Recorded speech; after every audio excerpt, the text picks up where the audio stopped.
Lähme aga meie siin oma õhtuga edasi, tuleme veiniklaasidega lauda ja mul on hea meel kutsuda nüüd Taivoga koos lavale kindlasti Eesti üks kõige, ütleme nii, mõjukam ja kõige staažikam kooli direktor Toomas Kruusimägi Tallinna Inglise kolledžist ja Taivo, olge head, lava on teie.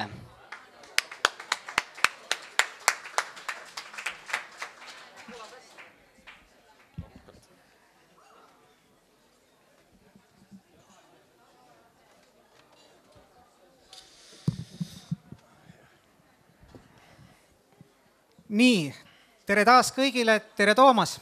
Tere Taivo ja tere kõik kohalolijad. Nii, armsad sõbrad, tähelepanu, me lähme kohe edasi.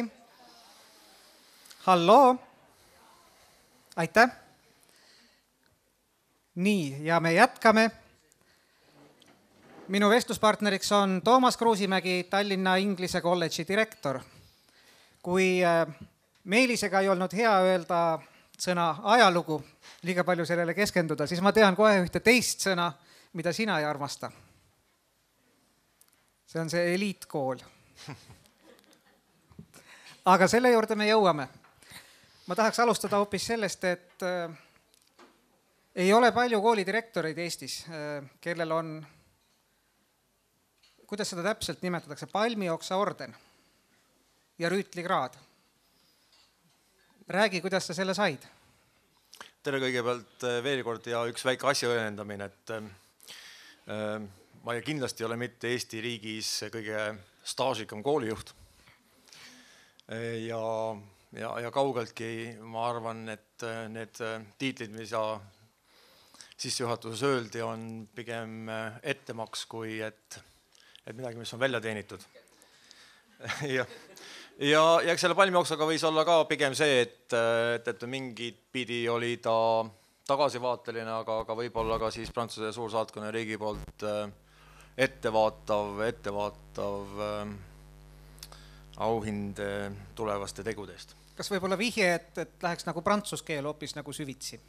No põhimõtteliselt, kuna meil on 2 õppekava, ka rahvusvaheline ja Eesti riiklik õppekava, siis Prantsuse kogukonnal on täna huvi selles võtmes Eesti hariduse maastikul natukene rohkem õppimisvõimalusi oma lastele leida. Ja ükskõik milliste siis teistel põhjustel, aga kuna rahvusvahelist haridust IB õppekavas saab anda ei saa, õpetada saab 3 keeles, inglise, prantsuse või hispaania keeles, siis oli see üks kokkupuutepunkt, kus meie teed ristusid ja kus meie kooli areng hakkas huvi pakkuma ka Prantsuse riigile. Aga ega sa rahulikult seal koolis ei ole. Mulle tundub, et koolis saaks olla see oleks lõpmata hea amet. See on, õpetaja läheb tundi, õpilased ka, see on nagu kõik on harjunud läbi aastasadade, et võiks ju olla rahulikult. Sa ei olnud, sa kõigepealt võtsid ette selle võimla ja sellega, ma arvan, et sel hetkel sa olid nagu sama kuulus kui Meelis oma Baltikaga, et meedia kirjutas ja kogu aeg ütles, et asjad on halvasti, et kogu aeg on mingid rahad ja sahkerdused ja mis asjad. Oled sa lõpuks rahul, et ikkagi sa selle asja ette võtsid?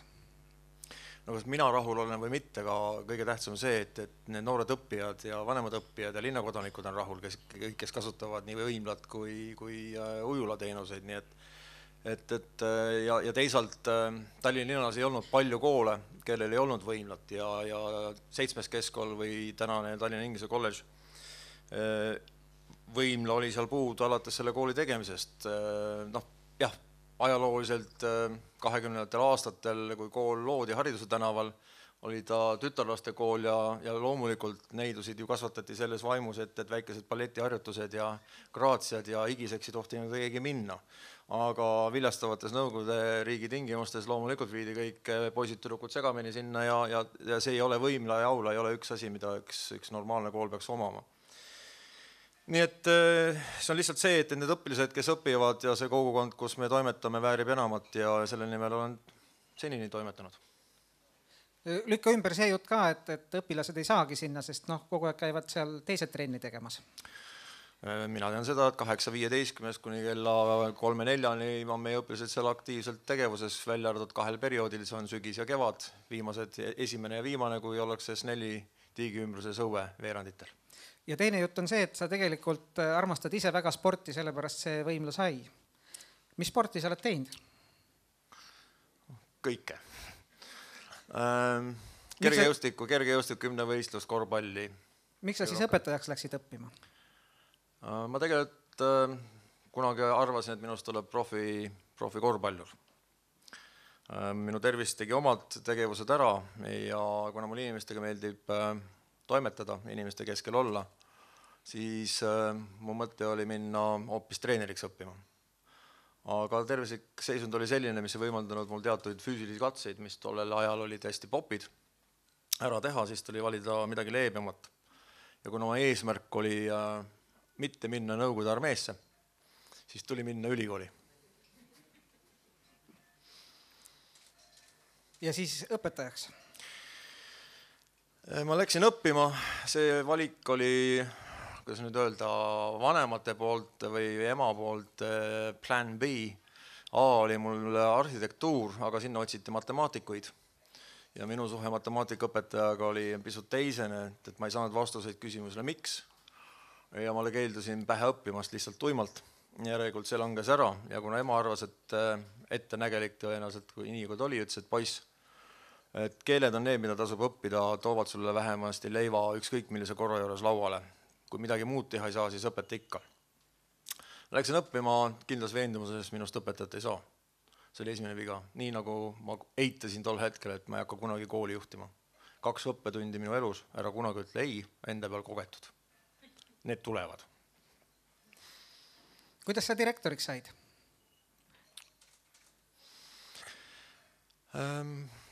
Sain niimoodi, et tundus mulle, et ma sellele koolile ei suuda pakkuda rohkemat hetkel nendest tultes, kus me olime. Ja ma olin tegelikult ära minemas teie valdkonda ärisse.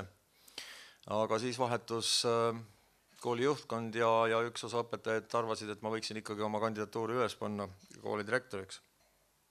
Nii ta läks. Sinu kooli kodulehel on huvitav juhtimisstruktuur. Seal ei ole ühte kasti ja direktor ei ole kõige kõrgemal, vaid on ülemises kastis on seal 6-7 inimest. Suisa 9. Et kas sa nagu püüad vastutusest eemale hiilida? Vastupidi.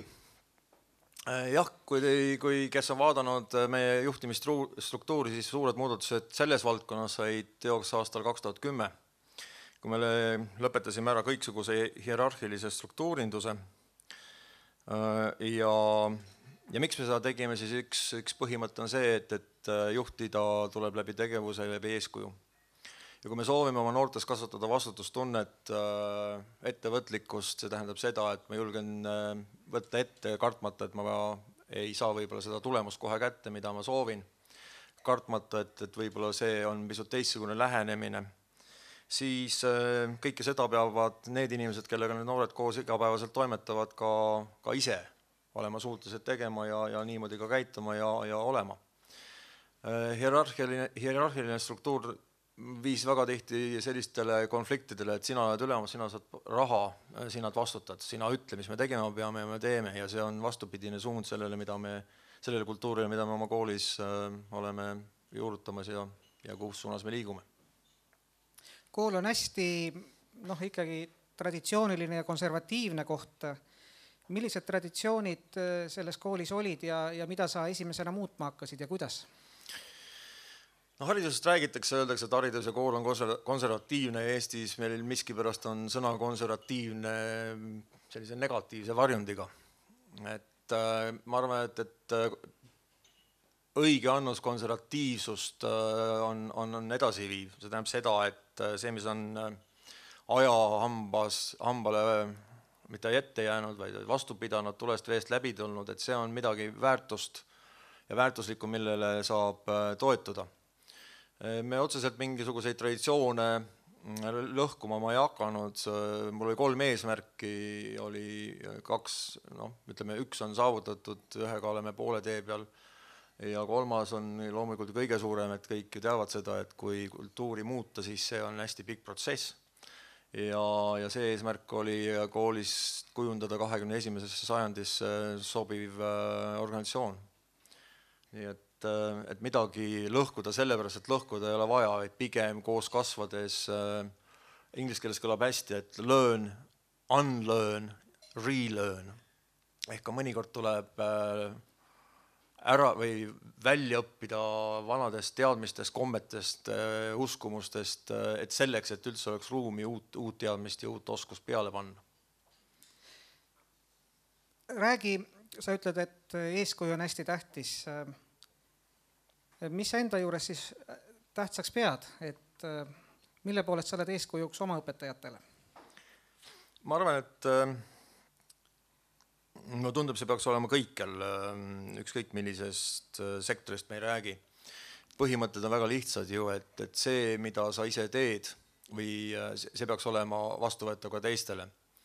Või ehk mille vastu sa ise eksid, siis seda ei ole sul nõuda õigust ka teistelt. Et kui me oleme kokku leppinud personaliga, et me kohvitäis käes mööda koolimaja ei jaluta, siis ma ei saa ka seda ise teha. Ja kui ma ühe korra ka nii tegin, siis ma vabandasin, tõin ka põhjuse, miks ma seda tegin ja väga kiivalt jälgin täna seda, et ma seda ei teeks, kuigi mõnikord on tahtmine. Nii et need nõudmised, mida ühelt poolt esitatakse või ka need kokkulepped, mida me oleme ise oma vahel kas kirjalikult või suuliselt sõlminud, et siis tuleb ka jälgida ja järgida endal. Kui seda ei tehta, siis nendel asjadel ei ole mõtet. Kuidas sa hindad õpetajate tööd? Mille järgi? Õpetaja hindab ise oma tööd. See on üks suur muudatus, kui me räägime personali ja kogu kultuuri kontekstis, mida on hästi raske olnud juurutada. Pigem kogu aeg oodatakse, et ülemused, juhtkond annavad hinnangu. Ütle, mida ma hästi tegin, ütle, mis ma õigesti tegin, sest sina oled juht. See paradigma muutus, mida meie tegime, see, et kui mina pean hakkama sinu eest mõtlema, sinu tööd analüüsima ja sinu eest eesmärke seadma, siis tõenäoliselt ei ole sind vaja. Siis ma teen juba sinu töö ära.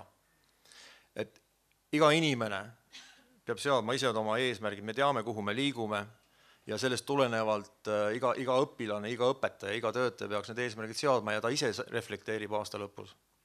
Nii kirjalikult kui ka koostöösel vestlusel reflekteerib seda, mida on teinud. Loomulikult küsime me juurde ja arutame neid asju, anname ka omapoolseid vaateid, aga kindlasti ei tähenda seda, et see oli sul hästi, see oli sul halvasti, tee nii on õige, ei ole. Ühel küsimusel võib olla ka 3-4 erinevat vastust ja kõik nad on õiged. Nii et kui me tahame, et noored kasvaksid analüüsivateks, siis peavad ka õpetajad ise olema analüüsivad. See tähendab, et õpetaja hindamisel on ka õpilase arvamus päris oluline. Jah, vanema arvamus, vilistlase, kolleegi. Nii et kõik kogu see kogukond kokku. Kus sa need ideed kõik võtad? Need ei ole koolis päris tavalised. Teie pealt spikerdan. Et ma ei ole klassikalist haridust saanud ärijuhtimises. Kui ma 1999-2000 esimest korda nüüd direktoriks valiti, siis ma käisin meelega pea kõikidel juhtimisalastel, personalialastel, mis iganes finantsalastel konverentsidel, seminaridel. Et saada kätte seda väärtuslikku, milles ärimaailm kindlasti on haridusmaailmast eespool. Vaadata, millised need teemad on, kuidas neid on lahendanud ärisektor, sest me töötame inimestega ja juhi edukus sõltub teistest inimestest. Mina võin seal laua taga rabeleda, kirjutada, graafikuid koostada, mida iganes teha, aga lõpptulemus sõltub kõik nendest teistest inimestest, kes selles majas toimetavad. Seega, mida head on rakendatud ja kas ja kuidas see võiks kõnetada tänast kooli ehk silmas pidades kõige tähtsamat ja see on õppija. On ta 5, 7, 50 aastane vahet ei ole. See õppija, kes sellesse kogukonda kuulub ja mida tema siis võiks ja peaks oskama maailmas, kuhu ta läheb võib-olla 10-12 aasta pärast, me ei tea, milline see on, siis millised on need oskused, väärtused, hoiakud, mida ta kindlasti peab teadma ja mille poolest ta rikas peab olema. Kas võib öelda, et Inglise College on esimene kool, kus nii põhjalikult on see uus rahvusvaheline õppekava sisse viidud? Esimene riiklik või municipaalkool küll, jah. mis siis on, et see vana jälle ei sobinud? Ei sobib küll. Küsimus ei olegi ju tegelikult õppekavas. Küsimus hoopis milleski muus. Ja küsimus on, mis tegelikult täna väga põletavalt meid kõiki ju puudutab, on see, millele ka minister Jaak Aaviks on tähelepanu pööranud küll bravuurselt, et õppekavasid tuleks poole võrra vähendada.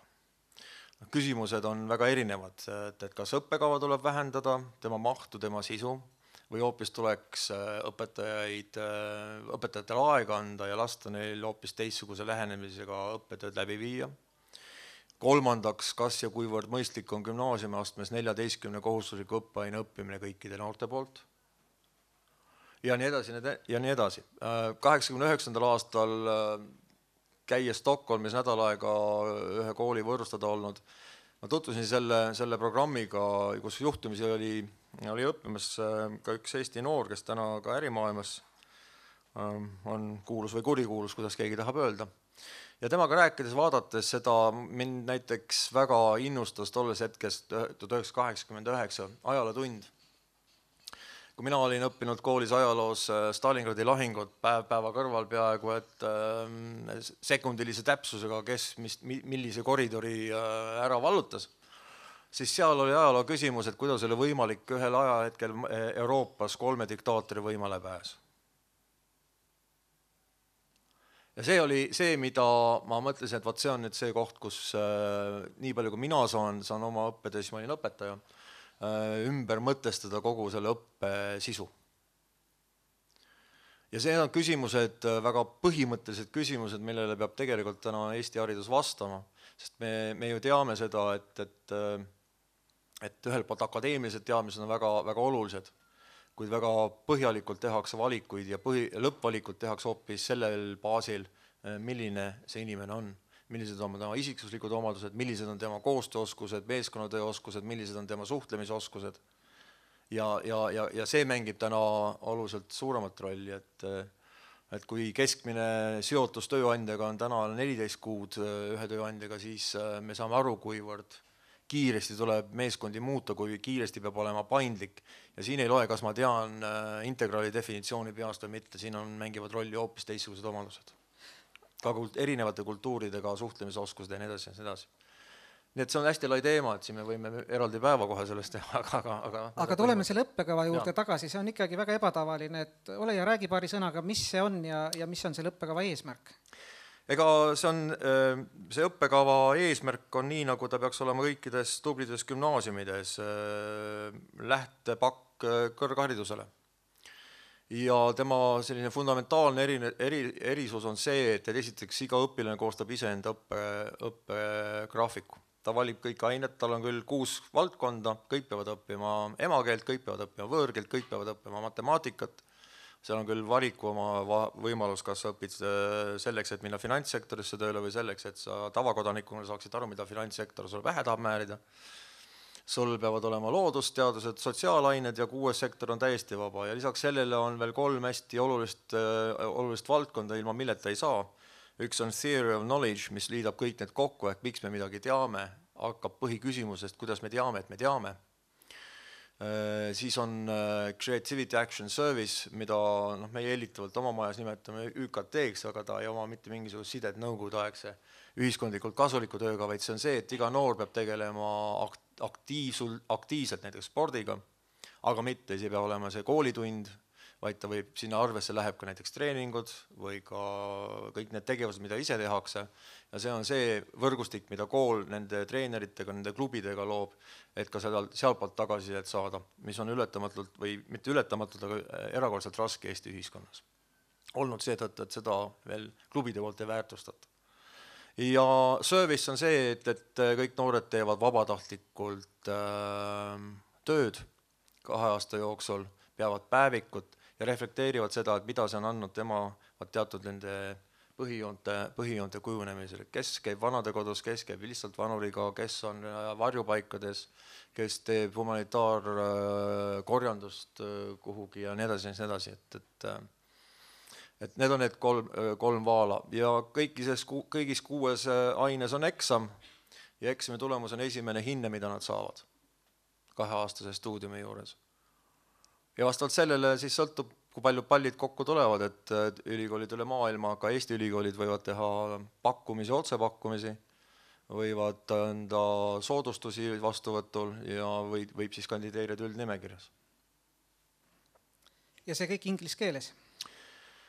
Jah, sellepärast, et seda õppekava rakendati 90ndate alguses, Ene Graubert tegi seda, aga ei ole võimalik võtta ühte tükki ja väga edukalt teda rakendada, eriti veel olukorras, kus kõik muu õpetamine ei toeta. Ehk võib-olla viga tollel hetkel, mida tehti, oli see, et õppe käis eesti keeles ja õpetati termineid inglise keeles juurde. Aga arusaamist ei tekkinud, ei osatud seda konteksti panna. Selleks peab olema keeleline taust nii emakeeles kui võõras keeles või mujal väga hea, et seda oskab kokku siduda. Ja seda, kui palju koole maailmas õpetab? Oi, tuhandeid. Ja mis ütleb statistika, kui palju need õpilased rohkem ülikooli sisse saavad? Ega üks programm või üks kool ei tee noort inimest targaks. Targaks saab ikka inimene ise teha. Tarkus pähe ei õnnestu mitte kuidagi panna mitte kellelegi üle maailma. Küll aga, milles seisneb kogu selle süsteemi võib-olla selline positiivne pool on see, et näiteks kui keegi meie noor sooviks minna õppima välismaale, siis me ei pea hakkama kirjutama juurde iseloomustusi, milline kool me oleme, millise õppekavaga oleme, millised on meie nõudmised, tingimused ja saavutused. Vaid ta on läbipaistev ja kõik ülikoolid, kes tunnustavad seda diplomit, saavad tegelikult selle ametliku tunnustusega saavad ligipääsu andmebaasidele. Ehk niipea kui eksami tulemused tulevad, saavad kõik ülikoolid üle maailma vaadata, milline noor kuskil lõpetas ja võivad teha oma pakkumist. Täna Eestis on kõik suuremad ülikoolid ametlikult tunnustanud seda, esimene oli Tartu Ülikool, siis tuli Tallinna Tehnikaülikool ja Tallinna Ülikool ja Kunstiakadeemia. Ka nendel on ligipääs nendele andmebaasidele ja kui tudengeid jääb puudu, eriti tänases olukorras, on ju see majanduslikult kasumlik, nii nagu me näeme, mida on tehtud, eks ju, välistudengite arvu kasvatatakse, sest et kui kõrgharidus Eestis on tasuta, siis ju rahakott tuleb täita ja siis tuleb ta täita nendega, kes raha sisse toovad, ehk siis välistudengid. Ja need andmebaasid on lahti, nii et seal saab ajud ära osta, ära meelitada. Aga kas see ei eelda ikkagi väga erilisi õpilasi selles mõttes, et noor inimene 16 aastat vana läheb kooli, ta ühtegi hinnet vahepeal ei saa, et ta umbes veabki 2 aastat seanahka ja siis õpib 6 ajaga nagu enam-vähem selgeks asja? No probleem ongi selles, et Eestis me ja õpilased ka mõnikord, sellel enam nad ei küsi, 2009, kui rakendasime, hakati küsima just need, õpetaja, millal me õppima hakkame ja eksamiteks. Kõike seda on võimalik siis teha, kui küsitakse faktiteadmisi. Ära õppimine on võimalik ainult faktiteadmiste puhul. Analüüsimist, sünteesimist, oma arvamuse väljakujundamist ja neid faktidega toetades ei ole võimalik üleöö ära õppida, ei ole võimalik viimasel õhtul ära teha. Ja kogu see süsteem nii oma õppekirjanduselt kui ka õpetajate koolituselt ja oma ülesehituselt toetab just nimelt seda lähenemist.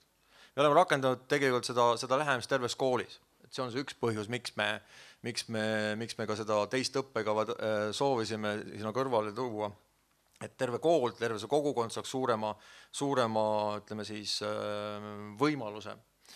Ja see käsitlus on süsteemne, teda on uuritud hästi palju, teda analüüsitakse, arendustöö on pidev, mitte 4-aastaste poliitiliste tsüklitega ja ta on apoliitiline. Nii et ta tegelikult ta ei baseeru ühegi riigi rahvuslikul õppekava, vaid ta baseerub nendel väärtustel. Kui ma räägin nendest väärtustest, seal on õppija põhijoonte kogum, on selline asi või student profile, muuseas sama kehtib ka õpetajatele ja kõikide personidel. Seal on teadmisimuline, riskivõtja, on hoolimine, kõik need põhiasjad, millega ma arvan, kõik, kes personali valikul tegelevad ja vaatavad kõike seda poolt täna vähki olulised. Nii et need on need omadused, mida läbi selle igapäevaste tegevuste ja kõik õpiülesanded on sellele üles ehitatud, et neid oskusi, neid omadusi nendes inimestes arendada, kasvatada. Nüüd me jõuamegi sinna, et Inglise kolledžis ei ole päris tavalised õpilased. Täitsa tavalised peredest nagu iga teine. Need on õpilased, kes on kõik need aastad kõvasti pingutanud, kellel on vaimsed võimed päris head. Kui suur tõenäosus on, et seda õppekava rakendada näiteks Põlva keskkoolis või Valgas või kus iganes? See õppekava ei ole mõeldud mingi kriteeriumi alusel väidetava eliidi jaoks. See organisatsioon väga karmilt jälgib, et see ei muutu elitaarseks. Ta peab olema avatud kõigile, kes seda soovivad. Ja see on täpselt see sama põhimõte, mida me teeme. See õppekava ei ole oma ülesehituselt või oma sisult raske normaalintellektiga noorele inimesele. Kuid tema rõhuasetus on just nimelt sotsiaalsel ja emotsionaalsel intelligentsusel, sest muu tuleb sinna juurde veel juurde. Akadeemilised teadmised a priori, aga kõik see muu on oluliselt tähtsam. Mismoodi sa oskad seda rakendada elus? Nii et ta ei ole elitaarne, ta ei tee seda elitaarsemaks, kuigi jah, võib-olla kooli jaoks ta on juba teataval määral muutunud ja tõenäoliselt võib muutuda, mida me loodame ka lähiaastatel, vähemalt selle haridusmaastikul Eestis või ka Baltikumis või Põhjalas teatavaks konkurentsieeliseks. Aga me olemegi ju täna avatud maailmas, et kõik koolid, kes töötavad või mis töötavad vähemasti Harju maakonnas või Põhja-Eestis, ma arvan, et need koolijuhid ei tohiks piirduda võrdlemisega või enda võrdlemisega Eesti koolidega, vaid see maa-ala võiks olla Põhjala ja Baltikum vähemalt. Sest et teed on lahti, noored lähevad ja kas me suudame noortele kaasanda seda, mida nad vajavad või peavad hakkama ümber õppima ja raskel viisil siis kõike seda omandama ja nad ei ole konkurentsivõimelised seetõttu, et me oleme pühendanud faktiteadmistele 14 õppeaine äraõppimisele ja mitte arendades neid oskusi, millega on võimalik elukestvas õppes ja selles kiiresti muutuvas maailmas hakkama saada. Sest me ju ei tea, millist valdkonda nad iseenda jaoks valima hakkavad 10 aasta pärast, küll aga võime enam-vähem kindlad olla, et analüüsioskus, meeskonnatöö oskus, suhtlemisoskus, erinevatest kultuuridest arusaamise oskus ja seal toimetamine on olulised oskused mitte homme, vaid need on juba täna. Aga ikkagi, need 4 kooli katsed. Nii. Et kõigisse nendesse 4 kooli ei saa mitte kõik need, kes tahaksid. Ja kord aastas meedia tõstab selle teema üles ja siis see käib nagu aastast aastasse. Kas sa oled mõelnud, et kui näiteks tuleks välja linnavalitsuse või haridusministri määrus, et lõpetada selline asi ära igaveseks, mis juhtub Inglise kolledžiga? No 2 asja, ma arvan, et Inglise kolledžiga ei juhtu mitte midagi. Ja teiseks, eks seda püüdu ole olnud ju läbi erinevate aegade. Ma arvan, et see võiks olla ju analoogne juhtum, et Meelis Milderi ärid keelatakse ära. Et kas Eesti saab rikkamaks? Probleem ei ole mitte selles, et on olemas 4 kooli või 6 kooli, keda ühe või teise kriteeriumi alusel meedia liigitab ja meedia hellitavalt on hellitavalt on hakanud nimetada eliitkoolideks. Probleem seisneb selles, et liiga palju on neid koole, mille vastu vanematel puudub usaldus. Nii palju usaldust, et nad ei võib-olla väga ei tahaks sinna oma poega tütart viia. Küsimus on see, et kuidas saada need koolid tasemele, kuhu ükski vanem või iga vanem, kes ümbruskonnas elab, ei teki seda küsimust, et miks ma peaksin sinna minema ja peaks hakkama võtma kas kesklinna ja tee jalge ette või kuskile mujal. Et ettepanekuid ma viimase 5 aasta jooksul olen teinud ka hariduse ja ministeeriumis inimestele või ideid andnud ka Tallinnas, aga need ole rohkem poliitilised otsused, miks üht või teist viisi tehta. Aga väidetavalt soomlased on seda suutnud päris hästi teha, et kogu riigis on hariduse tase hea. Mis nad siis on teinud? Mis neil on hästi? See on see, et me peame ajalukku minema, et siis, kui soomlased tulid välja oma Nokiaga, siis Nokia tõusuvees leiti seda, et insener-tehniline baas noorte inimeste teadmised ei ole nagu päris head. Mitu head aastat oli riigieelarve poliitika prioriteet haridus. Nad muutsid täielikult süsteemi, ehk siis see tähendab seda, et ainult parimad saavad minna õppima õpetajaks, sest ainult parimad suudavad endale parimaid tulemusi või parimate omaduste ja oskustega inimesi koolitada. Nad tõstsid kõik selle muu süsteemi nii, et sellest on saanud siiani valdkond, kus on konkurents, kuhu endiselt tahetakse minna õppima ja mitte iga tahtja ei pääse. Et ma arvan, et ega valikuid eriti palju Eestil ei ole. Sama edulugu võime rääkida Singapurist, samad meetmed. Et kui me tahame saada, siis me peame kõige targemad pojad ja tütred saama õpetajaharidusse, sest keskpärane toodab keskpärasust. Selle jaoks meil ei ole raha ega aega. Sa mainisid Singapuri, aga Singapuris on õpetaja suure algustähega. Kuidas sa, ja mulle tundub, et selle skaala teises otsas on õpetaja kui teenindaja, kelle juurde tuleb lapsevanem ja annab pasunasse siis, kui on pandud 3 või 2. Et kus on Eesti õpetaja praegu ja kus ta sinu arust peaks olema oma staatuselt? Ma arvan, selle poole, mille poole me meie omas majas püüdleme, on täna vajalik see, et õpetaja on teejuht, õpetaja on mentor, õpetaja on toetaja. Ta ilmselgelt, ma olen naljatamisi juba võtnud mõnikord jutuks selle, et ka selle ametipidaja ametinimetus tuleks ära muuta. Lingvistiliselt või semantilisest konnotatsioonist vaadates on õpetaja viib meid kohe tagasi sellesse 19. sajandisse, üks inimene, tark inimene on ees, ülejäänud istuvad, kuulavad suud lahti, mida tark räägib, õpivad selle ära. See ei ole absoluutselt 21. sajandi sotsiaalkonstruktivistlik lähenemine, kus on koostööne õppimine, kus igal ühel meist on omad tugevused, omad teadmised, me oskame rikastada, oskame seda võtta, oskame küsida ja oskame ka kahelda selles, mida räägitakse. Ja õpetaja ei ole mitte alati kõige targem selles valdkonnas. Me juba teame seda, eks ju. Noored tulevad kooli, taskud täis infotehnoloogiat, õpetaja tunneb ennast väga kehvasti, sest ta ei oska suurem osa kõike midagi pihta hakata.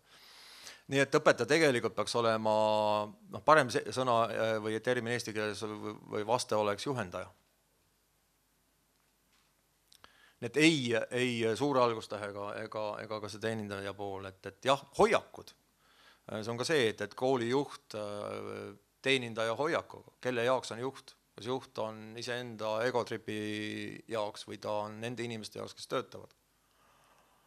Et ta võtab hästi palju ära, aga need muudatused, mida tasutakse ellu vii, ongi see, et kes mille jaoks midagi teeb, et kelle jaoks on, et siin on väga lihtsad mõtted igale juhile, kui asutakse tööle või ka elus, et miks ma siin olen täna, et miks mina siin täna või miks teie seal. Ja miks ma lähen tööle, kas sellepärast, et tramm viib ukse ette või sellepärast, et mul on midagi muud veel ajada. Nii, ja siin on sobiv koht küsida, kas teil on Toomasele küsimusi. Palun. Mina olen see õnnelik isa, kelle laps läks 1. septembril 1. klassi, küll mitte teie kooli, sinna te ei pääsenud, aga sai ühe teise kooli ka. Ikka.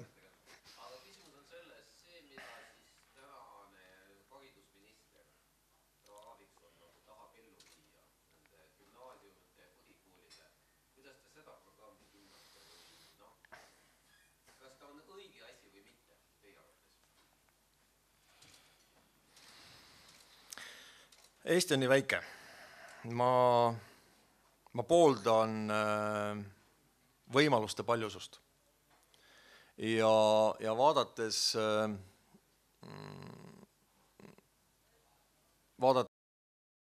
sellesse riigi eelarvesse, siis ma arvan, et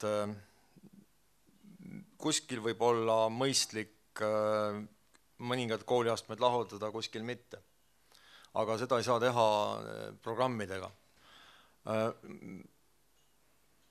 Päris hea ülevaade, mis on mujal maailmas toimunud mõningates riikides, siis on ju samade probleemide juures, mida Taivas ütlesid, et on eliitkoolid ja need, kuhu võib-olla väga ei taheta minna, eks ju.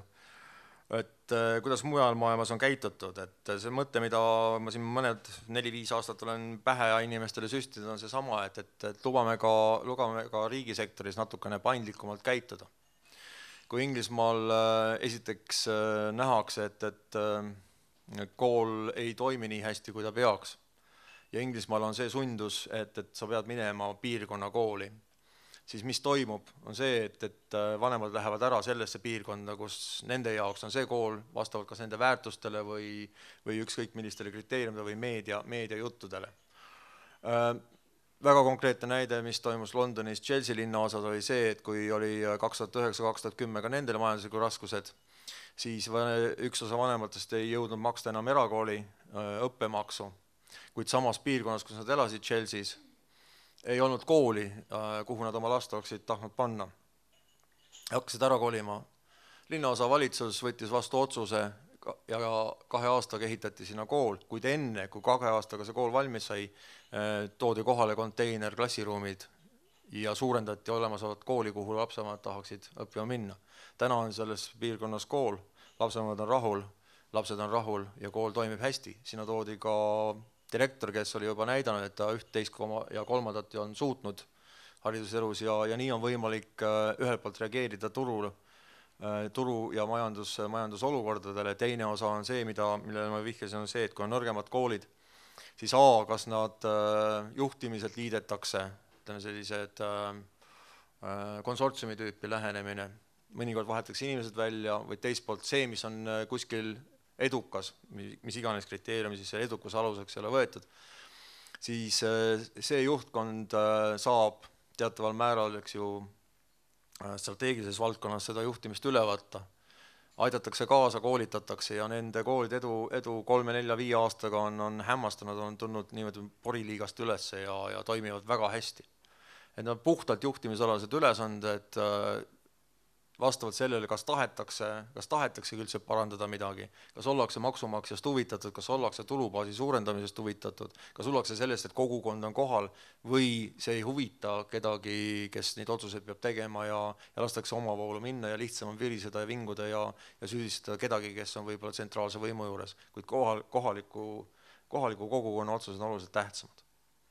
Nii et neid lahendusi on veel rohkemgi, nii et ma ei tea, kas ma vastasin sellele küsimusele, aga ütleme niimoodi, et siin samas Eestis ka, et ma ei näe põhjust, miks peab niimoodi tegema ja ma ütlen veel võib-olla mitte viisakamalt, aga ütlen otse ja ausalt, et mõningad sellised otsused on täna ennatlikult, sellepärast, et sellega ei saavutata hüppelist hariduskvaliteedi kasvu. Mis täna toimub tegelikult gümnaasiumides me näeme gümnaasiumastmesse õpilaste vastuvõtmisel, et ka selle riikliku õppekava standardi omandamisel on lõhed ja käärid üha kasvavad. Kuigi nii ei peaks olema. Me näeme seda, et õpilane tuleb läbi lõhki 5 teadmistega tunnistusel, kuid baasteadmised ja oskused ei vasta tegelikult nendele numbritele. Teie õpetajad kiusavad äkki? Ei kiusa, need on need samad 4 kooli vastuvõtukatsed, mis seda näitavad ja küsimus ongi nagu selles, et mille ja kellega võrreldakse. Et üks on see, et me ei peaks võrdlema naabriga, me peaks iseendaga võrdlema, kas ma olen saavutanud oma eesmärk, kas ma olen saavutanud selle taseme, et kui ma tean seda 7. klassis näiteks, aga sellega veel Eestis väga palju tegeleda. 7. klassis on viimane aeg hakata mõtlema, mida ma tahan teha peale keskkooli. Mitte gümnaasiumis, vaid keskkooli järgselt perioodil. Kui ma tahan minna kõrgkooli, siis mu järgmine küsimus võiks olla, millisesse? Mida ma tahan, millises valdkonnas? Ja siis peaks hakkama tulema küsimus, ma täna mõtlen, ma tahaksin sellises valdkonnas umbes midagi sellise asjaga tegeleda, siis millised võivad olla need gümnaasiumid, mis toetavad minu eesmärgi saavutamist. Selline võiks olla üks dialoog kodus, selline võiks olla dialoog koolis, selline võiks olla see lähenemine, mitte et me lõikame ära ja siis üle öö hakkab ime juhtuma, et seda paraku ei ole. Täna gümnaasiumi 10. klass tegeleb tasandustööga, nii nagu tegeleb ülikooli esimene bakalaureuse klass või aasta. Need on need kohad, kus ei ole ja see hirm, et tegelikult sellise jäiga äralõikamisega me kaotame hästi palju sidusust, et gümnaasium ei hakka enam teadma, mida tehakse põhikoolis, nii nagu täna ülikool ütleb, et gümnaasium teeb hoopis midagi muud, mida meil vaja ei ole, või vastupidi, et ei oska seda teha. Mul on selline küsimus. Kui Baltikal hästi läheb, siis ta kasvab globaalseks firmaks, tal on tütarfirmad paljudes riikides. Kas Tallinna Inglise College ei ole tahtnud avada oma filiaale või mõned koolid nii-öelda ära osta Lõuna-Eestis või? No, me oleme munitsipaalkool, me seda osta ei saa. Ja nii nagu ma õrnalt vihjasin, 4-5 aastat oleme rääkinud, eks ju. Et tegelikult seda mõtet oleme kultiveerinud ja rääkinud ka linnaisadele ja ministeeriumi inimestele, et mõnikord on hirm see, et siis meil jääbki ainult 6 kooli. Et ma ütlen taaskord, et see on selline väga kitsas vaade, et küsimus ei ole mitte selleks, et Tallinna näiteks Inglise Kolledž või mingi muu kool peaks omama kõiki koole, vaid küsimus on partnerluses, kui meeldib strateegilises partnerluses. Me paneme nagu sihid, liikumised, aga me saame oma vahel nii seda pedagoogilist protsessi, mis on hästi tähtis, eks ju, neid väärtusi ja seda olulisust selle õppija jaoks tõsta. Ilma selleta, et me midagi kuskil ära ostame või külge liidame. Et ka identiteedi küsimus, kus on vaja muuta, on võib-olla mõistlik siis muuta, eks nii nagu igal pool, et võib-olla mõnikord on see nimi vaja ära muuta ja võib-olla ka juhtkond välja vahetada, eks, et aga neid lahendusi on olemas, et täna nagu seda paindlikkust ei kiputa nagu ka seadusandluse sisse kirjutama, nii et seetõttu täna on erakool lihtsam ära teha ja võtta turult eriti esimese 2 kooliastme pealt see raha ära, mõtlemata sellele, et millised on nagu pikemad tagajärjed. Aga erakoolid ei ole Eestis väga popid? Ma arvan, kui seadusandlus jätkub sellisena, siis kindlasti tänasel hetkel majanduslikult on kasulik teha kuni 6. klassini kool ära, sest iga väikse lapse ema, isa on nõus verininast maksma mida iganes. Pärast seda tekib varajane puberteet, tekivad esimesed probleemid kodus, siis tekivad loomulikult ka koolis probleemid ja siis on võistlik nagu minna edasi munitsipaalsüsteemiga, eks ju. Et ega neid mudeleid on ju väga palju, et kui nüüd äriliselt mõelda, siis jah, see võiks olla nagu see koht, eks ju. Ja gümnaasium on vabatahtlik ja siin on neid paljuses nii ehk naa, aga ütleme, kas see Eesti riigi jaoks on pikas perspektiivis mõistlik. Et seetõttu ma isiklikult olen väga kriitiline ülikoolide või tasuta õppega ülikoolides ja pigem võiks ja peaks olema just põhiharidus ja gümnaasiumharidus tasuta ja reaalselt tasuta. Ja see, kui ülikooli haridus on tasuline, siis üldiselt, kui see, millest ma täna olen rääkinud, toimub põhikoolis ja gümnaasiumis, siis noor oskab teha kaalutud otsuseid ka ülikooli õppima minnes. Mitte, et lähen sinna, käin 3 aastat läbi, vaatan, mis juhtub. Et siis ma hakkan ja ka kohati kuuleb ka ülikoolide poolt seda juttu, et ega tegelikult õppimine hakkab nagu seal magistriastmes. No ega ikka ei hakka küll, et siis on võib-olla juba lootusetult hilja mõne inimese puhul. Ja kulutatud on tohutult palju maksumaksja raha tegelikult. Et alusmüür peab olema tugev.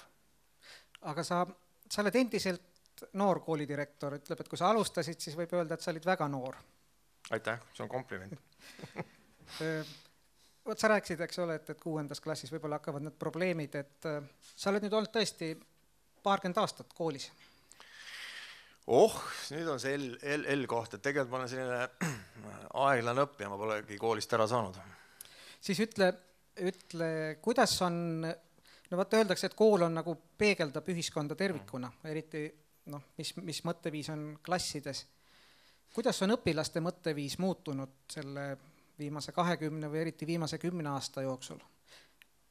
Miks ma seda küsin, et kindlasti koolidirektorite ühenduse esimehena sa kuulsid seda lugu ja puutusid kokku selle õnnetu looga, kus õpetaja kaotas närvid ja lõi õpilasele laulikuga pähe, sest klass absoluutselt ei kuulanud, et kuidas on olukord tegelikult Eesti koolides? No nii ja naa ja ega siin me jõuan tagasi selle sama teema juurde, et nii kaua kui igaüks põhimõtteliselt, kes tahaks täna õppima minna õpetajaks, võetakse vastu, siis nii kaua see ei muutu. Ja teine on see, et kui inimesel on endaga probleemid, siis ta ei suuda teiste inimestega efektiivselt ja mõistlikult toimetada. Et kui inimesel endaga probleemid, siis võib-olla tema enne kui ta hakkab teistega tegelema, lahendagu iseenda probleemid ära. Ja siis on ta on ta võimeline ka teistega hästi toimetama ja suhtlema ja hakkama saama. Aga lastevanemate mõtteviis tervikuna, mis õpilastest peegeldub, kuidas see on muutunud? Jah, kui sa viitasid sellele, et teenindaja ja nii edasi, et eks ta sõltub ju just nimelt nendest hoiakutest ja kui on õpetaja on ebakindel, kui õpetaja, nagu ma ütlesin, on endaga jännis ja tuleb haritud, edukas meediaväljaannetes tsiteeritud ja näidatav juuraharidusega inimene temaga vestlema, siis ma arvan, et me ju kõik teame, mis see tulemus on. Et tulemus ei pruugi olla selle noore inimese jaoks kõige parem. Aga sealt tulebki siis see, et lihtsalt natuke tuleb vaadata, kas see koht, kus ma töötan, on ikka õige.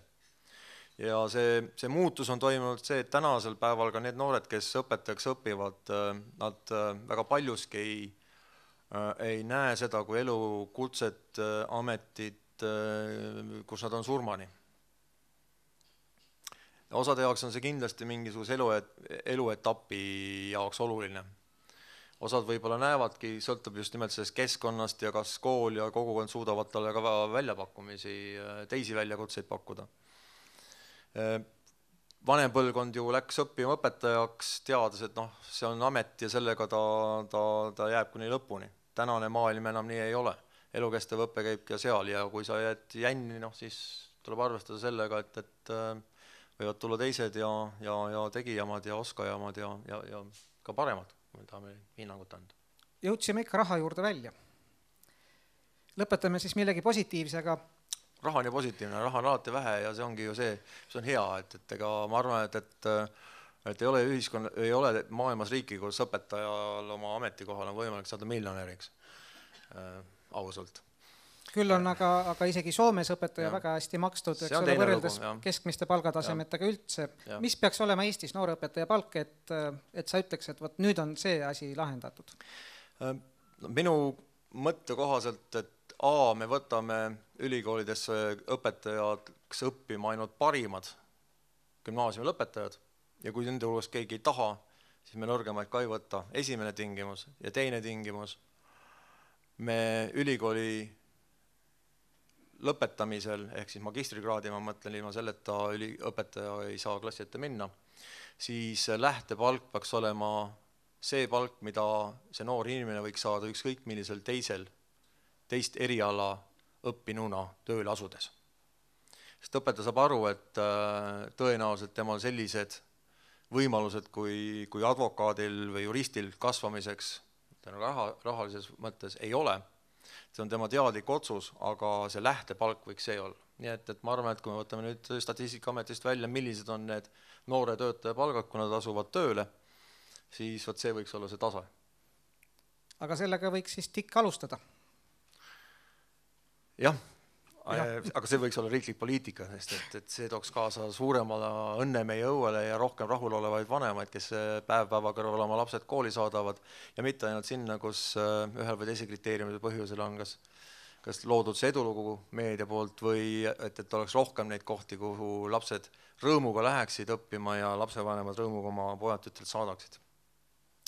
Aga suur tänu ja palju jõudu sulle ja et oleks rohkem sinu moodi mõtlevaid koolijuhte. Oh õudust.